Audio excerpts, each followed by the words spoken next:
nanti teman-teman yang lain bisa sambil menyusul ya. Oke, saya mulai aja ya untuk perkuliahannya.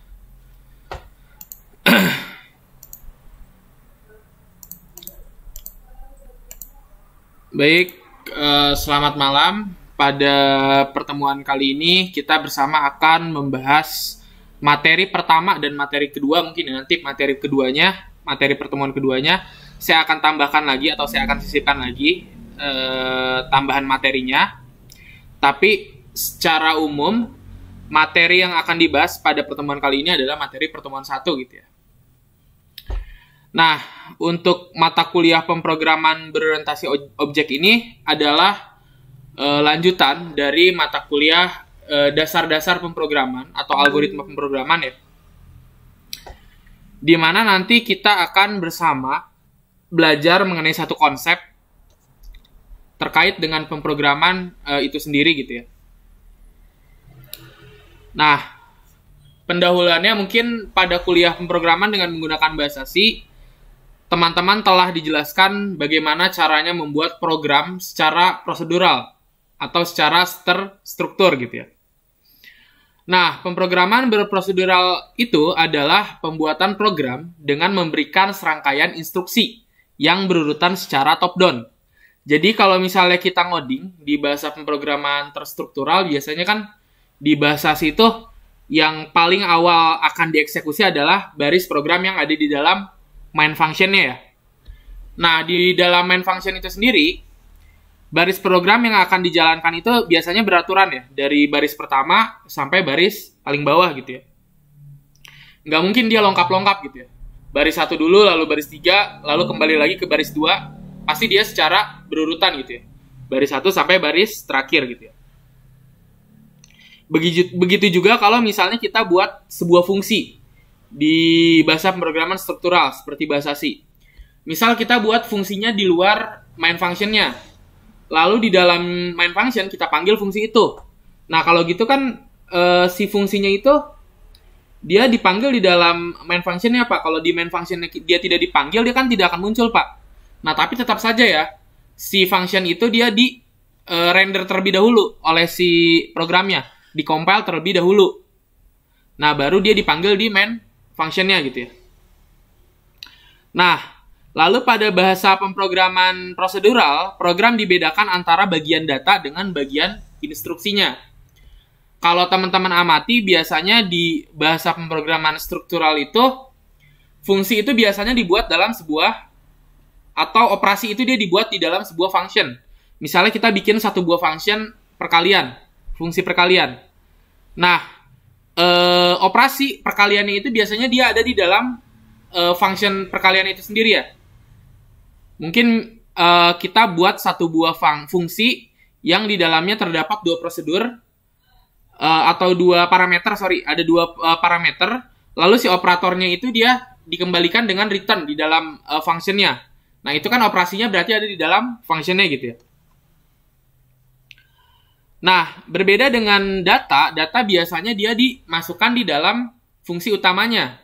Biasanya kalau di bahasa C kan si datanya itu, si scanf atau interupsi untuk memasukkan datanya itu biasanya dia ada di dalam main function-nya gitu ya.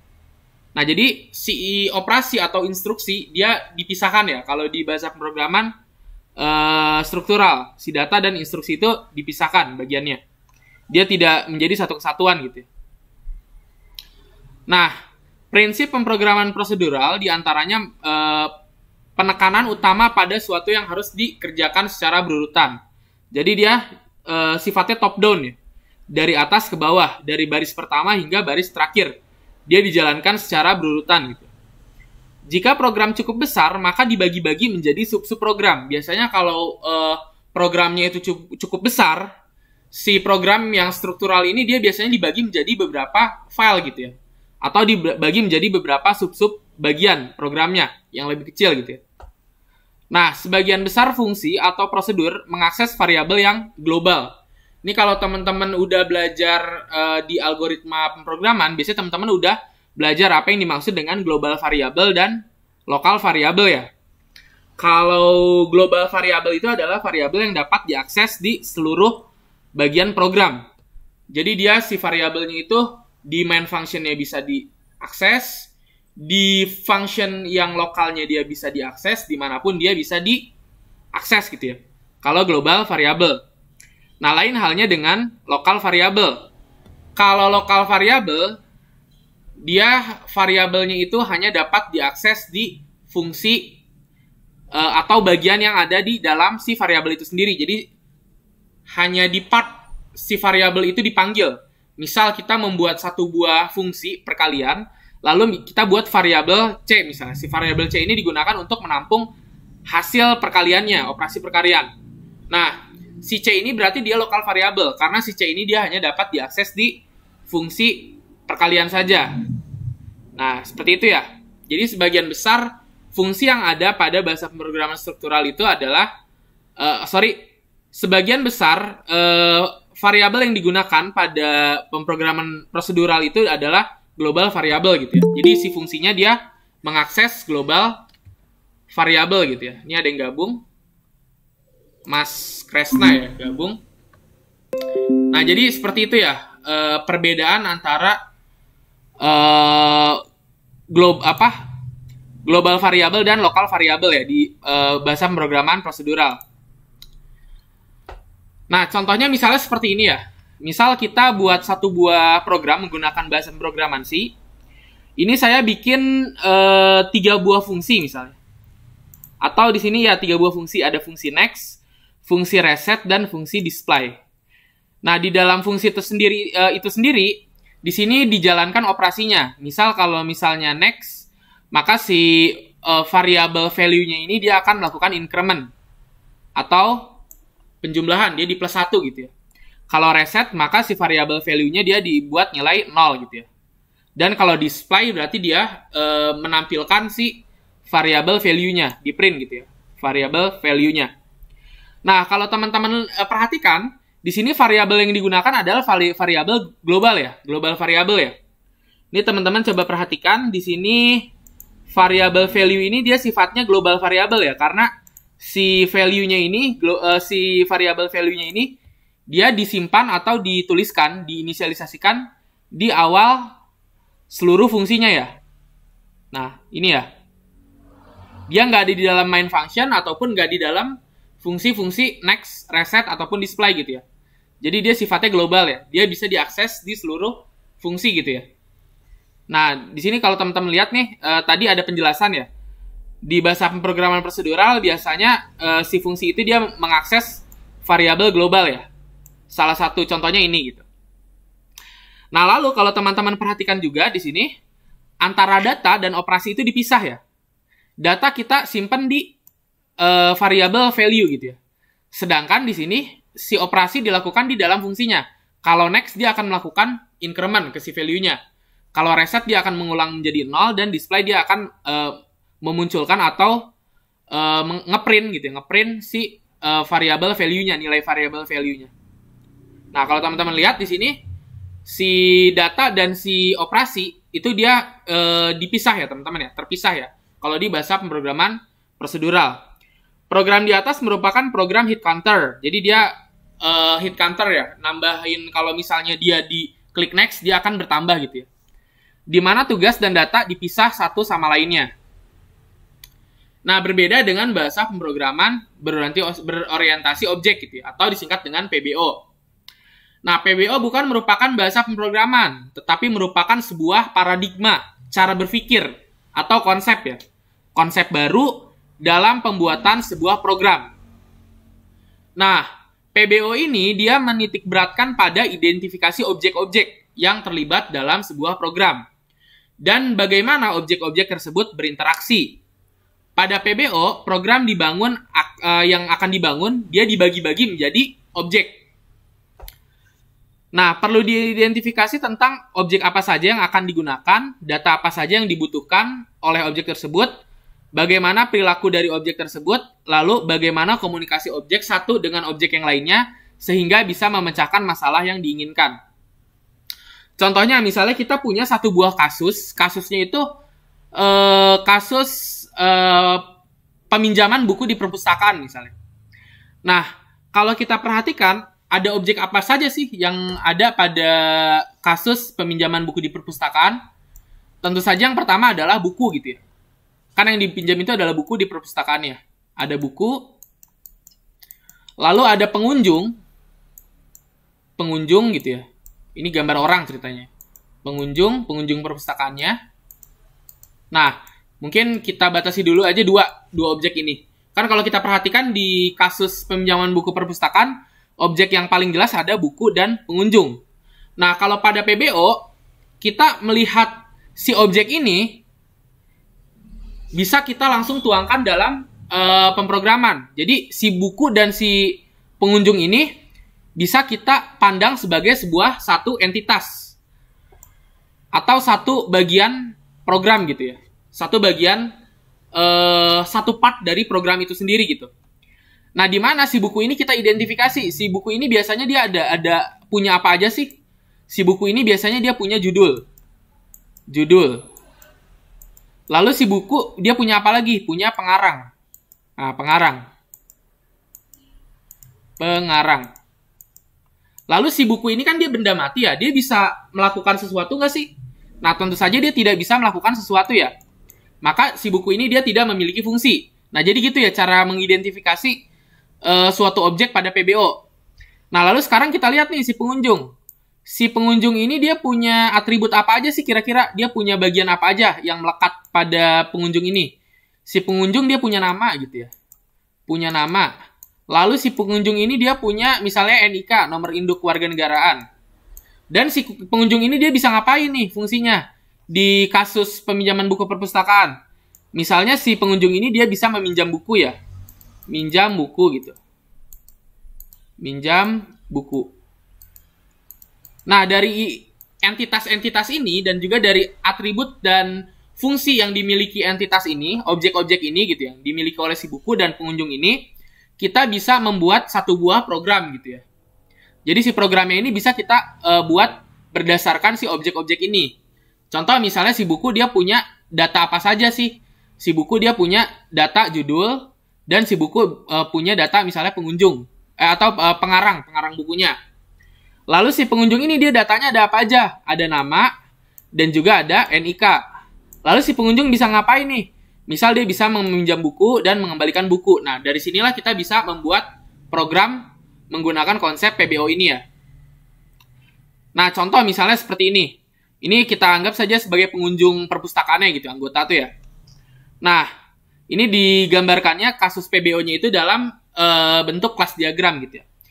Nah, si pengunjung ini tentu saja dia punya atribut apa saja. Dia punya ID, punya nama, punya alamat, nomor telepon, dan buku apa saja yang dipinjam gitu ya. Jadi data yang dimiliki oleh si anggota ini dia meliputi ID, nama, alamat, telepon, dan peminjaman apa saja yang dipinjam gitu. Nah, sedangkan buku dia punya apa aja? Buku punya ID buku, lalu punya judul. Sorry, ini bukan alamat kali ya. Ini maksudnya penulisnya ini ya, autor. Saya salah tulis, ini bukan alamat. Dia tentu saja punya penulis buku, punya penerbit, dan juga ada kategorinya. Kategori buku apa? Misalnya buku biologi atau mungkin buku hukum, politik, dan lain sebagainya. Nah, lalu si buku ini kan dia benda mati ya. Dia nggak bisa melakukan tidak bisa melakukan apapun gitu ya. Tidak bisa melakukan aktivitas apapun gitu ya kalau si buku. Berbeda halnya dengan si anggota. Kalau si anggota ini kan dia makhluk hidup gitu ya. Nah, dia bisa melakukan apa saja. Dia bisa meminjam buku dan dia bisa mengembalikan buku gitu ya. Nah, jadi seperti itu ya. Contoh pemrograman berorientasi objek dalam kelas diagram. Nah, lalu apa sih definisi dari PBO itu sendiri? Jadi PBO adalah sebuah sistem yang dibangun berdasarkan metode berorientasi objek. Sebuah sistem yang komponennya itu dienkapsulasi menjadi kelompok data dan fungsi. Jadi, si data dan fungsinya ini menjadi sebuah kesatuan. Contohnya seperti tadi. Di sini ada fungsi meminjam buku dan fungsi mengembalikan buku. Lalu di sini ada data ID, nama, alamat, nomor telepon, dan peminjaman. Nah, ini kita lihat sebagai satu kesatuan, yakni entitas anggota atau entitas pengunjung perpustakaannya gitu ya. Nah, lalu pemrograman berorientasi objek adalah metode pemrograman berdasarkan hierarki kelas, di mana kelas-kelas tersebut didefinisikan dengan baik. dan bisa saling bekerja sama untuk memecahkan masalah. Nah, apa sih kelebihan dari PBO itu sendiri? Yang pertama, PBO sendiri dia kelebihannya improve software development productivity. Jadi sistem program yang dapat dimodifikasi tanpa melibatkan banyak modul. Jadi bisa dibilang si PBO ini dia reusable atau mudah dimodifikasi gitu ya. Mudah diubah gitu ya. Dimana hanya objek saja yang dapat terlibat. Selain itu, sistem program dapat dikembangkan sampai skala paling kompleks gitu. Lalu yang kedua, kelebihan dari PBO adalah improve software maintainability gitu ya. Bagian dari software dapat dengan mudah di-maintenance, dapat dilakukan perawatan gitu ya. Jika ada perubahan meskipun dalam skala yang cukup besar. Lalu sifat yang ketiga adalah faster development. Metode ini didukung oleh banyak library object, sehingga mempercepat menyelesaikan pemrograman dan juga project berikutnya. Lalu lower cost of development, tentu saja dia lower cost atau lebih murah ya. Karena dia sifatnya itu faster development atau dalam mengembangkan itu membutuhkan waktu yang singkat, maka dia lower cost juga ya. Maka dia murah gitu ya dalam pengembangannya. Akan mengurangi biaya pengembangan pembuatan program. Lalu higher quality software. Tentu saja karena dia faster development, namun dia tetap lihat atau ditinjau gitu ya kualitas dari softwarenya, karena konsep PBO ini dia membuat software itu dibuat dengan waktu yang cepat gitu ya, jadi lebih efisien ya, lebih cepat gitu ya, faster development, dan sumber daya untuk proses diverifikasi software. Jadi sisa waktu yang dimiliki itu dapat digunakan untuk memverifikasi software. Jadi kualitas softwarenya pun bisa lebih baik gitu ya. Nah, adapun kelemahan dari PBO, yang pertama PBO ini untuk beberapa programmer butuh waktu untuk terbiasa dengan OOP. Atau ini PBO ya, OOP itu Oriented Object Programming bahasa Inggrisnya. Kalau bahasa Indonesia itu dia adalah PBO atau pemrograman berorientasi objek gitu ya. Nah, ukuran program yang dibuat dengan metode ini cukup besar. Lalu running time program itu lebih lambat gitu ya dibandingkan dengan bahasa pemrograman struktural. Tidak semua masalah program bisa diselesaikan dengan Oriented Object Programming gitu ya. Nah, adapun bahasa pemrograman pada PBO ini diantaranya ada Visual Fox Pro, Java, C++, Pascal, Python, Ruby, PHP.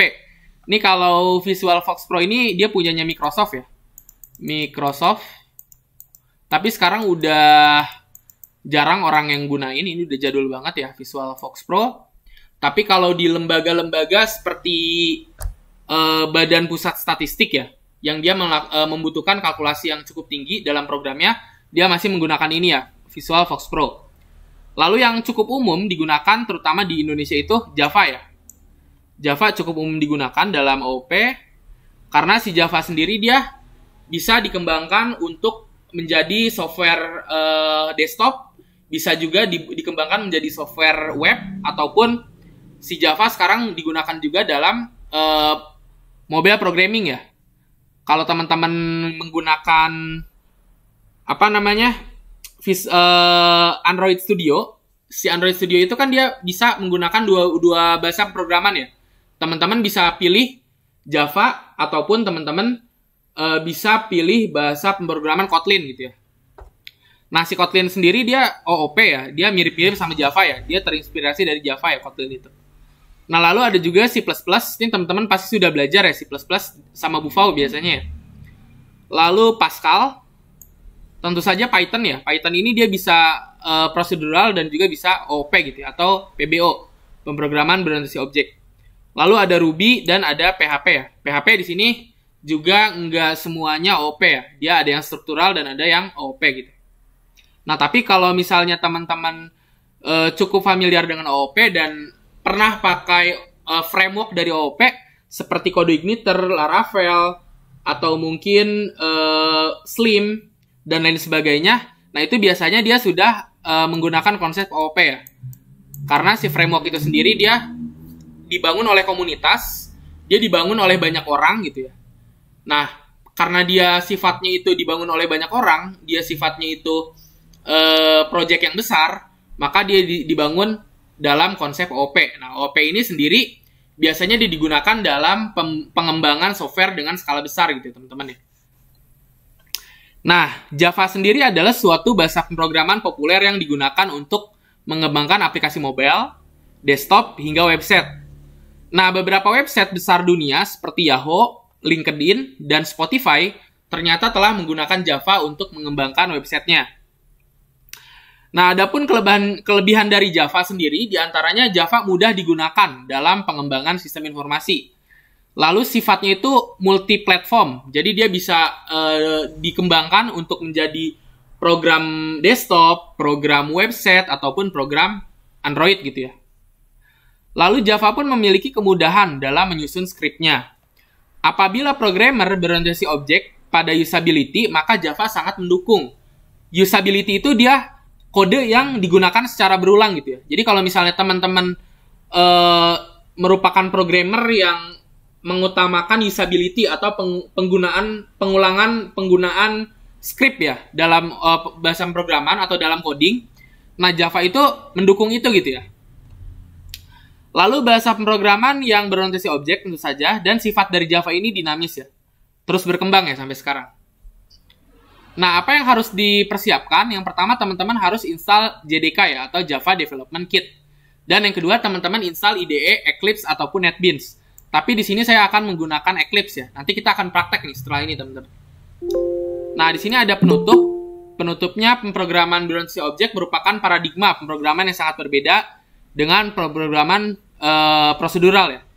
Di samping fokus pada pemecahan masalah, PBO juga menitikberatkan pada identifikasi objek-objek yang terlibat dan bagaimana interaksi antar objek tersebut. Nah, mungkin untuk materi pertemuan satunya sudah selesai, tapi kita kita coba praktek ya. Praktek bagaimana caranya mengembangkan program menggunakan Java ya. Tadi kan kita sudah baca ya di PowerPoint-nya, yang diperlukan yang pertama adalah JDK, Java Development Kit ya. Development Kit. Teman-teman bisa download JDK-nya di website Oracle ya. Tulis aja di sini download JDK gitu ya. Download JDK. Untuk versi JDK-nya teman-teman bisa pilih versi berapapun gitu ya. Di sini misal saya akan download JDK versi 17 nih ya. Di sini saya download untuk Windows ya harusnya. Download JDK Windows 10 64 bit. Nah, teman-teman bisa download JDK-nya di website oracle.com nih ya. Oke, open JDK Early Access, Java for Consumer. Mana ini downloadnya? Download. Oh, ini Windows ya. Harusnya saya pilih di sini Windows. Saya pilih yang 64 bit ya. Di sini ada 64 installer. Saya download yang ini. Nah, teman-teman juga bisa coba download ya JDK-nya, silakan. Nah, kalau misalnya teman-teman, Pak, kayaknya saya pernah download nih JDK. Cara ngeceknya tuh gimana sih, Pak? Kalau sudah terinstall apa belum? Kalau misalnya teman-teman mau ngecek apa di komputer teman-teman sudah menginstal JDK atau belum, teman-teman bisa buka command prompt. Lalu teman-teman bisa tuliskan di sini Java min version gitu. Nah, di sini ada tulisan Java is not recognized as an internal or external command. Berarti di sini Java-nya masih belum terinstall gitu ya, teman-teman ya. Nah, ini saya download dulu Java-nya. Di komputer saya masih belum terinstall ya Java-nya. Lalu atau si JDK-nya ya. Java Development Kit-nya. Jadi ini bahasa pemrograman Java-nya ya, si JDK ini. Belum terinstall. Oke, saya install dulu. Teman-teman bisa coba install juga. Ini saya install ya, teman-teman. JDK-nya. Saya pakai JDK versi 17 ya di sini. Yang saya download. Lalu mungkin sembari nunggu another Java installation is progress. Oh, saya tadi sudah ngeklik ya. Oke, kita next. Saya install di program file ya. Java JDK 17 seperti itu. Nah, ini kita install. Sembari menunggu instalasinya, saya di sini akan download juga Eclipse ya. Download Eclipse. Kita download Eclipse-nya. Teman-teman bisa pakai NetBeans atau bisa pakai Eclipse. Tapi di sini saya menggunakan Eclipse karena saya cukup familiar tuh menggunakan Eclipse gitu ya teman-teman ya.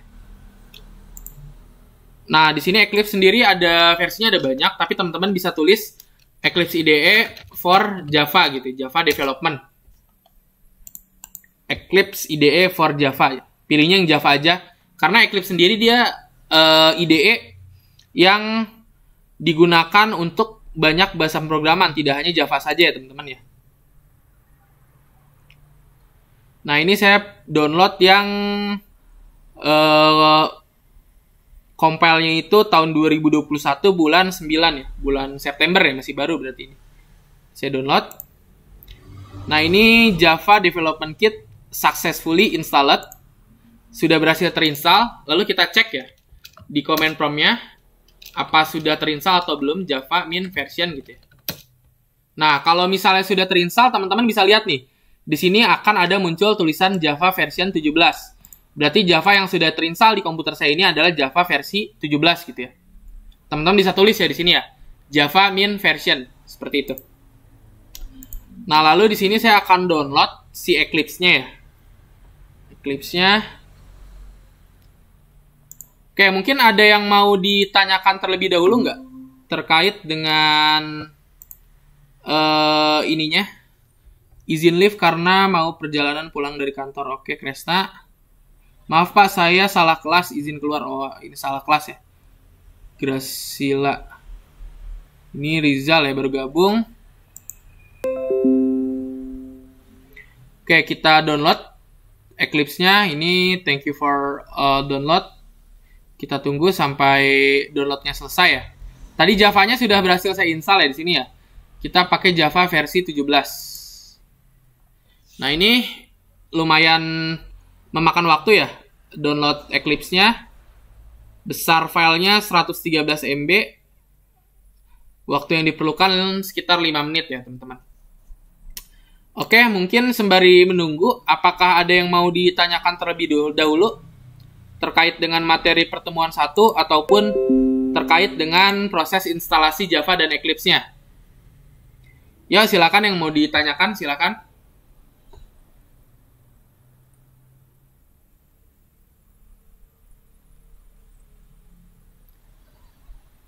Kita tunggu ya sampai proses downloadnya selesai.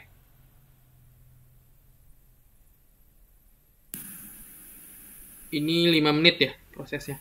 Ya, teman-teman bisa ikuti juga ya. Bisa langsung download. Untuk versi JDK-nya apa mesti yang terbaru, Pak? Untuk versi JDK-nya nggak mesti yang terbaru, Mas. Karena kita akan pakai codingan Java-nya ini. Codingan yang standar-standar saja ya. Sintaks yang standar. Iya. Dan juga kita tidak memerlukan library ataupun package yang terbaru gitu. Jadi bisa pakai yang versi berapa aja, Mas.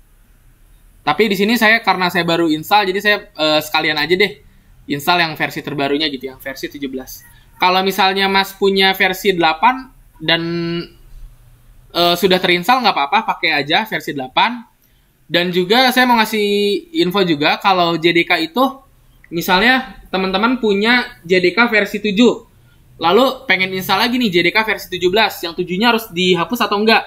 Nah, jawabannya tidak. Jadi, teman-teman itu bisa punya JDK lebih dari satu dalam sebuah operating system. Nah, karena nanti di dalam folder instalasinya, si JDK tuh dia bikin folder versinya nih. Dan nanti yang akan dipakai adalah yang terakhir kali diinstal. Jadi dia nggak akan bentrok. Dan kita bisa pilih nanti pada saat compile mau pakai JDK versi berapa.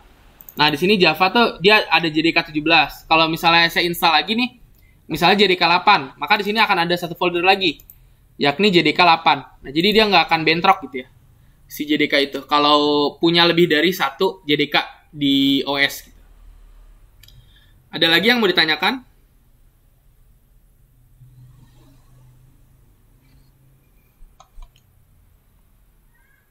Oke, kita tunggu ya sampai proses downloadnya selesai nih. Kita perlu waktu 7 menit, lumayan ya.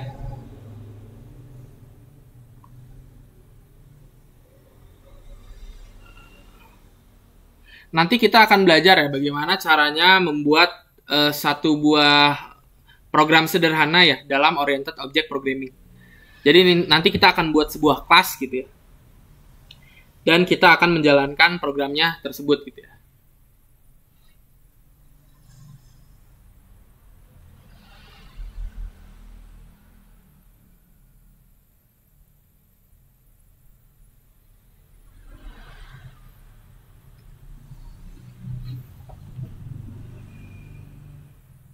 Oke, ini 2 menit lagi.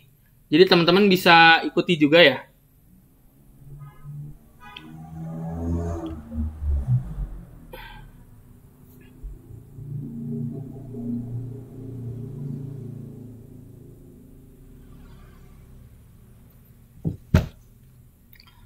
Satu menit lagi nih ya, proses download Eclipse-nya.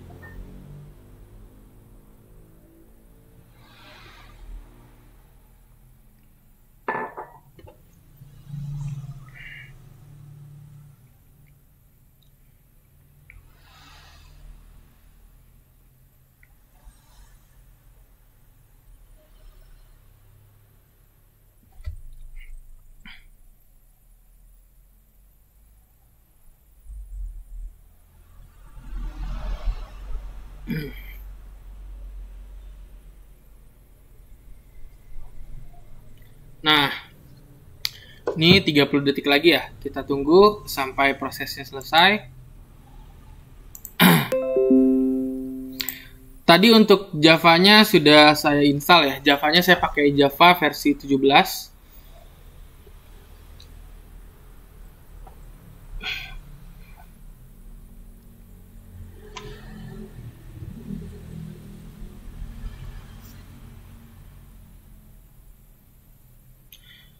Jadi bisa dibilang si JDK itu apa Pak bedanya si JDK sama si Eclipse sih?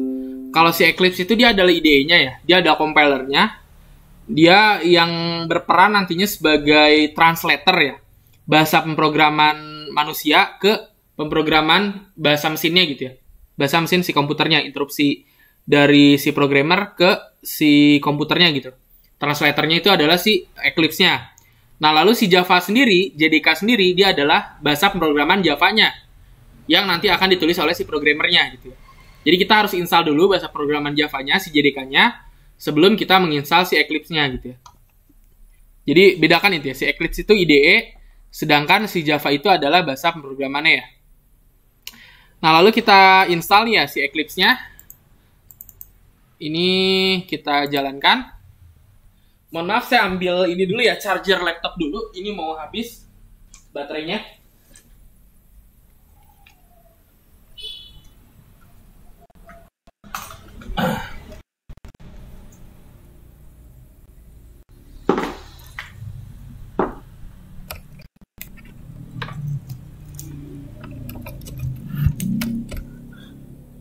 Ya, ini Eclipse-nya sedang diinstal ya, Eclipse installer. Nah, si JDK dan si Eclipse ini dia sifatnya itu open source ya, atau dia gratis ya, free, karena dia dikembangkan oleh komunitas dan dia tidak dikomersilkan gitu. Nah, itu kelebihan mengapa kita menggunakan si Eclipse ini. Sama halnya dengan si itu juga NetBeans juga sebenarnya dia gratis ya, dia nggak ada harganya gitu, karena dia dikembangkan oleh komunitas ya. Tapi kalau misalnya teman-teman mau berkontribusi misalnya dalam komunitas pengembangan ide itu, teman-teman di sini bisa donasi ya. Tadi ada menu donasi nih, donate. Mendonasikan biaya untuk pengembangan idenya. Nah, di sini si Eclipse sendiri ada banyak sekali ya teman-teman ya. Bisa digunakan untuk mengembangkan program menggunakan bahasa C, embedded system, ini embedded menggunakan bahasa mesin ya, tapi C dan C++ juga ya. Embedded system ini mungkin untuk Arduino ya, untuk microcontroller. Lalu ternyata si Eclipse sendiri dia bisa IDE yang bisa digunakan untuk mengembangkan bahasa pemrograman PHP gitu ya. Menggunakan bahasa PHP gitu ya, PHP developer atau web gitu ya. Dan lain sebagainya, ini masih banyak ya teman-teman ya, kalau teman-teman perhatikan. Tapi di sini kita pilihnya yang Eclipse IDE for Java Developer. Karena kita akan gunakan si Eclipse sendiri untuk program Java gitu ya. Nah, lalu di sini folder tempat menginstalannya saya simpan secara default saja ya teman-teman ya. Dan Java yang digunakan, nah, teman-teman perhatikan ya. Di sini si Eclipse dia memerlukan JDK-nya ya, atau Java-nya di sini. Nah, karena saya sudah menginstal, tadi JDK-nya ada di folder program file Java JDK 17. Nah, tadi kalau misalnya teman-teman punya JDK-nya lebih dari satu, misalnya teman-teman punya JDK 17 dan JDK 8. Teman-teman bisa pilih nih, mau pakai yang mana? Mau pakai yang 17 ataupun 8. Atau mungkin misalnya punya JDK versi 12. Nah, teman-teman bisa pilih di sini nih, ada pilihannya. Tapi karena di sini saya baru punya satu JDK, saya pilih yang JDK 7. Nah, JDK dan JRE ini berbeda ya, teman-teman ya. Teman-teman pilih yang JDK saja. Lalu saya klik install. Di sini saya buat shortcut-nya di desktop supaya gampang ya. Dan kita accept agreement-nya. Dan proses instalasinya berjalan ya. Kita tunggu sampai instalasinya selesai ya teman-teman ya. Jadi seperti itu ya, cukup mudah ya untuk menginstal Eclipse. Jadi teman-teman pastikan pilih yang untuk Java development ya. Ini proses instalasinya masih berjalan, kita tunggu sampai selesai ya teman-teman. Ya, untuk rekaman kuliahnya sendiri nanti saya upload ya di web kuliah. Ini saya sudah rekam menggunakan OBS. Sorry, saya salah pencet ya. Tadi saya pencetnya cancel. Oke, kita tunggu sampai instalasi selesai. Teman-teman bisa langsung install juga ya untuk JDK dan Eclipse-nya. Jadi yang pertama teman-teman harus download dulu dan install JDK-nya. Karena nanti pada saat instalasi Eclipse sendiri, dia memerlukan JDK ya.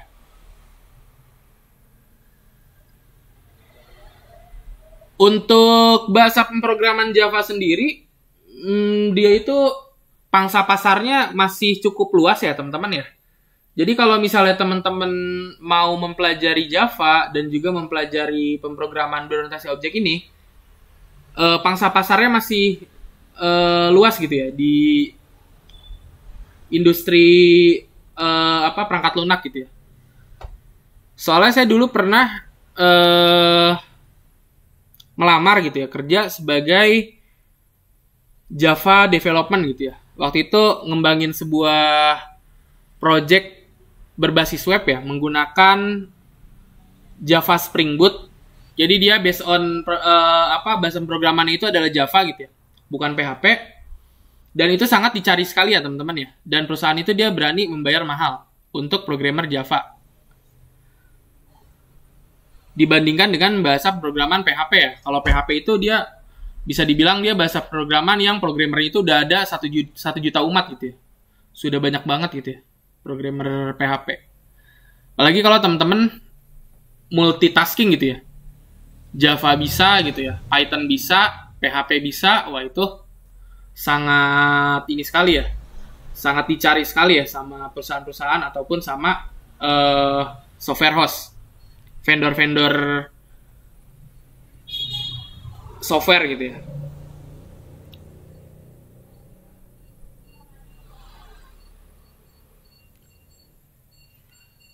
Nah, si Java sendiri dia memiliki kelebihan memiliki kelebihan dibandingkan dengan bahasa pemrograman yang lain ya. Jadi kalau misalnya teman-teman bermain dengan big data, bukan dengan database biasa ya, tapi teman-teman mainnya pakai big data misalnya. Nah, si big data ini biasanya dia sudah menggunakan high performance computing atau parallel computing. Jadi si komputasinya itu dia di servernya gitu ya. Nah, si Java ini dia sudah mendukung gitu ya. Dia sudah mendukung untuk pemrosesan big data dan juga mendukung untuk development software-nya. Nah, jadi teman-teman bisa mengembangkan software yang di belakangnya menjalankan big data gitu ya. Kalau menggunakan bahasa pemrograman Java gitu ya. Nah, berbeda halnya dengan bahasa pemrograman contohnya misalnya seperti R. R itu dia mendukung pemrosesan big data. Nah, tapi dia tidak untuk development perangkat lunak gitu ya. Untuk di development menjadi sebuah aplikasi itu si R itu sangat sulit ya. Begitu juga dengan PHP misalnya. Kalau PHP itu dia untuk mengembangkan satu buah sistem informasi atau aplikasi dia mudah kan. dia bisa bikin web. Nah, tapi si PHP ini dia tidak cocok untuk pemrosesan big data ya teman-teman ya. Karena si PHP sendiri dia running time-nya cukup lama gitu dibandingkan dengan Java. Nah, maka yang sangat potensial untuk dipelajari sekarang itu adalah Java dan Python ya, terutama Python sih. Karena si Python sendiri dia mendukung untuk development dan juga mendukung untuk pemrosesan big data gitu ya. Ini masih belum selesai ya proses installingnya, kita tunggu sampai selesai. Effective download is progressing very slowly from download Eclipse. Kita tunggu. Oke, kalau misalnya ada yang mau ditanyakan, silakan langsung tanyakan saja ya teman-teman. Nah, kalau dibaca sendiri di sini si Eclipse ini ternyata dia participate in the 2021 IoT and Edge Developers Survey. Jadi dia si Eclipse sendiri dia sudah mendukung untuk pemrograman IoT gitu ya, Internet of Things gitu. Dan juga Edge Computing gitu ya, Edge Developer Survey. Don't miss your chance to share your perspective on IoT and Edge Computing tuh ya, Edge Computing di sini ya, development. The survey closed on October 20 gitu ya. 12. Oke, kita launching ya. Ini Eclipse-nya, Eclipse IDE-nya teman-teman. Eclipse-nya ini yang versi 2021 bulan 9 gitu ya.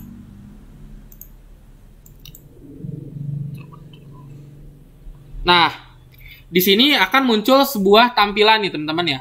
Tampilan select a directory workspace. Jadi, kita pilih dulu nih workspace atau tempat untuk menyimpan project programnya sendiri. Nah, di sini misalnya saya pilih workspace-nya di drive C, user, Virza, Eclipse, workspace gitu ya. Lalu di sini saya klik launch, kita jalankan. Nah, lalu akan muncul starting Eclipse IDE ya. Nah, ini si Eclipse-nya kita jalankan terlebih dahulu, dipersiapkan dulu gitu ya si Eclipse-nya. Kita tunggu sampai proses startingnya selesai ya teman-teman.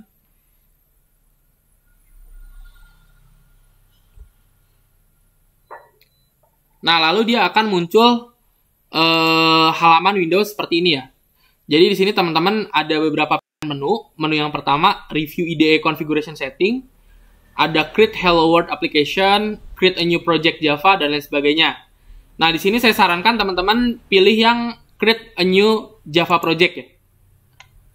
Create new Java project, lalu kita bikin project pertama kita. Di sini saya tuliskan nama project pertamanya, misalnya namanya Halo.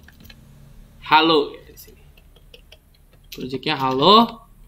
Mau besar ataupun kecil ini nggak masalah, Halo gitu ya.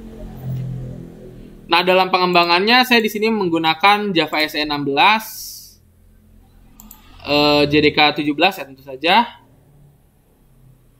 Saya pakai JDK 17 saja ya. Lalu di sini project layoutnya tetap pakai yang default saja. Lalu klik finish ya teman-teman ya. Klik finish. Lalu di sini saya akan buat satu buah modul. Nama modulnya sendiri adalah Halo gitu ya. Create. Klik create saja.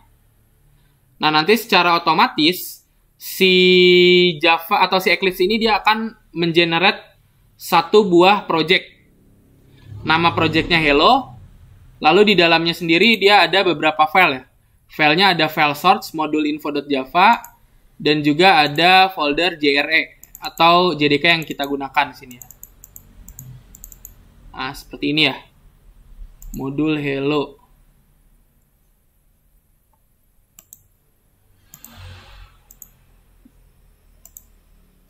Sorry, harusnya ini saya delete dulu aja mungkin ya. Kita mulai kita ulang saja mungkin ya. Create a Java project, lalu kita pakai yang ini aja mungkin use an executing environment JRE.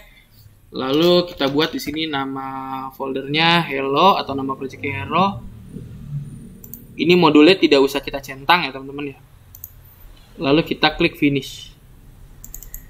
Nah, di sini source-nya masih kosong ya tentu saja ya. Nah, Jadi gitu ya cara buat sebuah project pada bahasa pemrograman Java gitu ya. Nah, lalu apa Pak yang harus diperlukan atau yang harus kita lakukan sekarang? Nah, yang pertama harus kita lakukan, kita bikin satu buah file nih di dalam file source ini. Kita bikin satu buah file, misalnya di sini saya klik kanan, lalu teman-teman pilih new, dan teman-teman di sini pilih kelas ya. Kita akan membuat sebuah kelas di sini. Nama kelasnya misalnya kelas hello. Atau mungkin jangan kelas hello ya. Kelas buku aja ya. Tadi kan kita di contoh PowerPoint itu membuat sebuah buku gitu ya. Nah, di sini modifiernya kita bisa pilih public ataupun private dan protected. Tapi di sini saya pilih public saja. Lalu teman-teman bisa klik finish. Nah, nanti secara otomatis dia akan membuat satu buah file yang dinamakan dengan buku.java gitu ya. Nah, di buku.java sendiri dia ada langsung akan terbentuk ya sebuah kelas. Ini yang dinamakan dengan kelas gitu ya. Dia berbeda dengan fungsi. Jadi kalau fungsi kan dia ada kurung bulatnya seperti ini ya.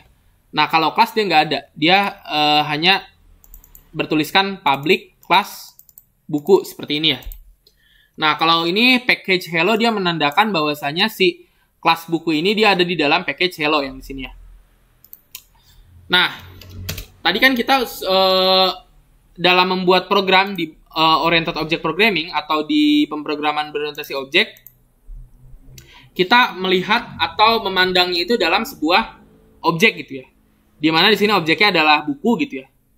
Lalu si buku ini dia memiliki beberapa atribut ya.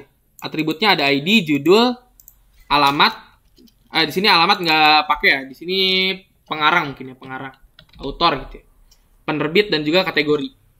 Nah, kita bisa tuliskan ini semua. Misal di sini saya akan bikin satu buah kelas ya, kelasnya buku. Di mana bukunya misalnya punya satu buah atribut aja atau satu buah data saja. Data itu disebut dengan atribut ya, teman-teman ya. Saya datanya itu judul di sini. String judul. Nah, seperti ini. Nah, lalu misalnya si buku sendiri nanti kita akan bikin bukunya, kita akan isi nih. Judul dari si buku ini tuh apa gitu ya. Ini yang dinamakan dengan kelas gitu ya, teman-teman ya. Kelas ini abstraknya ya teman-teman ya. Abstrak dari suatu objek. Nah, jadi ini abstrak dari satu objek kan kalau kita melihat tadi memandang satu buah objek atau satu buah role gitu ya. Di dalam kasus pemrograman itu sebagai objek gitu ya. Nah, abstrak dari objek sendiri itu adalah kelas gitu ya. Nah, ini yang disebut dengan kelas gitu ya. Kelas buku. Lalu misalnya kita akan tampilkan ya si judul bukunya, kita akan masukkan dulu judul bukunya apa, lalu kita akan tampilkan. Nah, untuk menampilkannya sama dengan bahasa pemrograman C, kita harus menampilkannya pada main functionnya. Jadi di sini kita buat dulu main functionnya, public misalnya, static void main gitu ya. Saya bikin di sini mainnya. Oh, tentu saja si main function sendiri dia harus ada di dalam kelas ya teman-teman ya. Si main function dia harus ada di dalam kelas. Nah, misalnya sini kita buat main functionnya. Lalu misalnya di sini kita buat objek dari bukunya. Nah, ini misalnya nama kelasnya buku aja deh, buku. Nah, seperti ini B-nya besar, kita refactor dulu. Ini harusnya besar juga ya. Refactor, rename, B-nya harusnya besar, misalnya seperti ini buku. Misalnya kita akan buat satu buah objek dari kelas buku ini. Nah, langsung saja kita tulis di sini buku sama dengan new buku seperti ini ya. Nah, berarti kita di sini membuat satu buah objek, yakni objeknya buku. Nah, lalu kita si buku ini kan dia punya satu buah ini ya, teman-teman ya.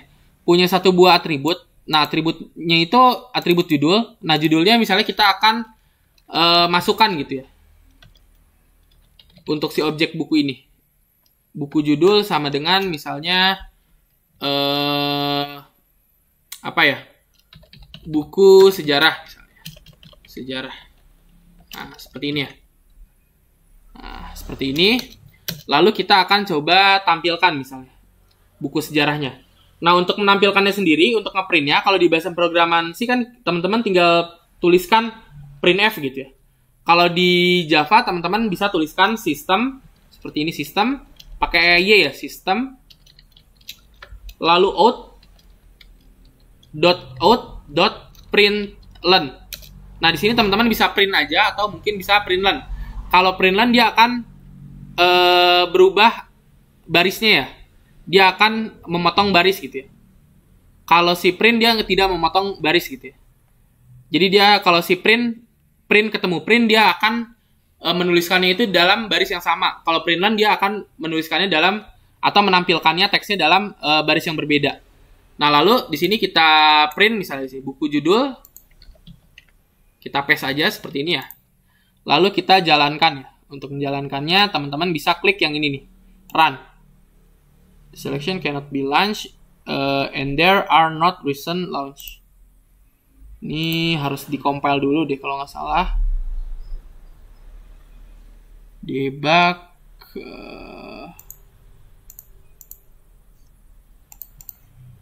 Run as.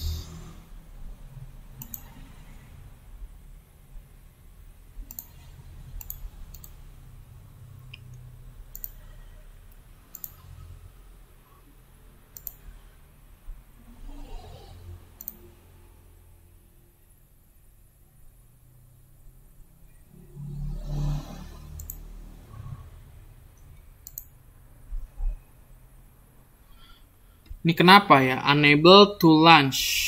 The selection cannot be launched and there are no recent launch. Sini ada warning, build path specific information Java SE 16. There are not JRE installed workspace. Oh, mungkin tadi salah ya ini milih JRE-nya. Harusnya kita tidak milih JRE ya, melainkan kita pilih JDK yang tadi kita install ya. Ini mungkin saya delete lagi ya. Kita ulang lagi dalam membuat project Java-nya. Misalnya di sini saya pakai JDK 17, lalu namanya hello, misalnya nama project-nya. Kita klik finish.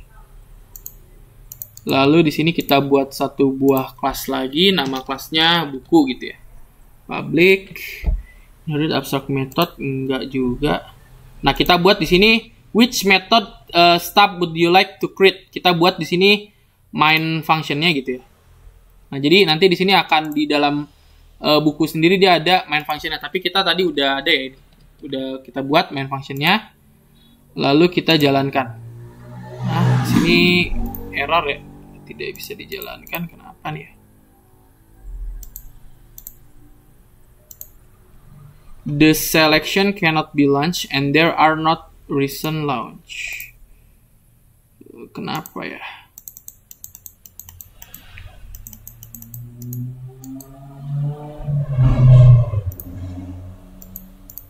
Run konfigurasi, kita coba dulu di sini. Java application misalnya.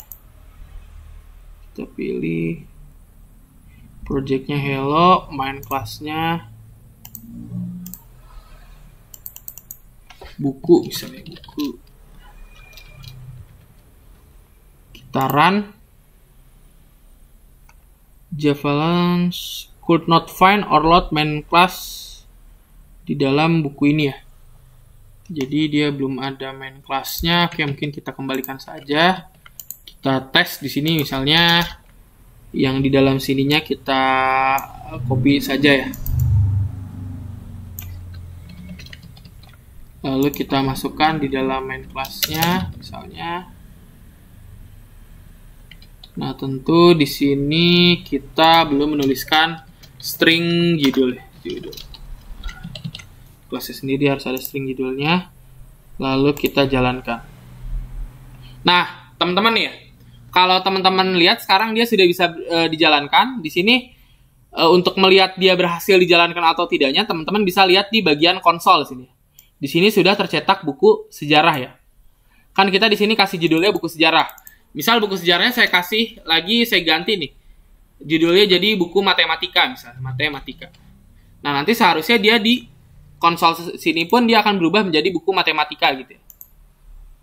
Nah, seperti ini ya teman-teman ya. Buku matematika gitu. Jadi gitu teman-teman, cara membuat satu buah kelas ya. Jadi teman-teman dalam memandang satu buah permasalahan di oriented object programming itu, teman-teman harus memandangnya dalam sebuah kesatuan. Misalnya buku itu dia punya data apa saja, punya atribut apa saja, dia punya judul, dan si buku itu misalnya dia bisa ada fungsi apa nih misalnya. Misalnya ada fungsi menampilkan judul. Nah, teman-teman bisa buat juga di sini. Misalnya teman-teman bikin fungsinya public, misalnya void tampil judul misalnya. Tampil judul. Lalu di sini misalnya dia akan ngeprint judulnya. System out println. Misalnya di sini saya akan ngeprint judulnya this judul. Nah, di sini. Jadi misalnya di sini saya tidak perlu manggil system out println. Tapi di sini saya cukup panggil fungsi si tampil judulnya ini ya, teman-teman ya. Nah, di sini saya tinggal tuliskan buku dot tampil judul gitu ya. Nah, nanti ketika saya run, seharusnya dia akan menampilkan tulisan buku matematika gitu ya. Karena dia akan menampilkan judul dari si bukunya. Seperti itu, teman-teman. Jadi itu cara membuat satu buah objek dan kelas pada bahasa pemrograman PBO. Oke. Sejauh ini ada yang mau ditanyakan terlebih dahulu, Mas Rizal dan Mas Andre, terkait dengan materi OOP-nya? Gimana? Dari saya cukup jelas, Pak. Cukup jelas ya? Oke, mungkin kalau misalnya sudah cukup jelas, saya akhiri saja ya untuk perkuliahan kali ini. Nanti untuk rekaman kuliahnya tetap saya unggah ya di web kuliah.